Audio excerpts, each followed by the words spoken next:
Hey everyone, good evening. It's Scott at Scott Trades on X with StockMarketMentor.com and your chart of the day. Want to take a look at our stock chart here in just a second, but firstly, I'll frame things up by taking a look at the major indexes.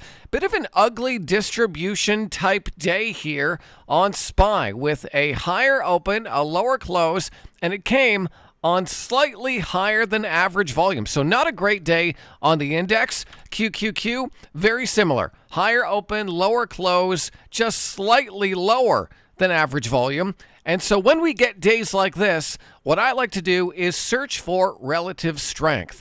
And that usually means looking for stocks that are up on a day when the major indexes are down.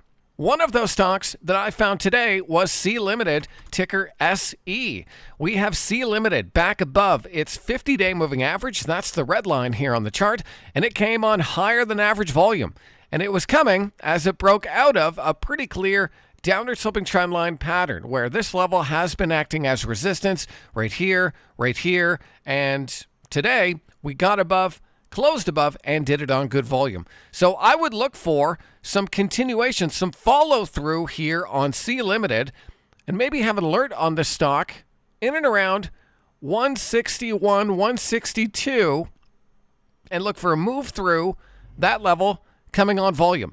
If that can happen, you might be able to retest some of the highs up here in the 170s. But this stock was up on a day when the market was down, and so this is definitely a stock we want to keep watching over at StockMarketMentor.com. I hope that video is helpful. I'll see you next time.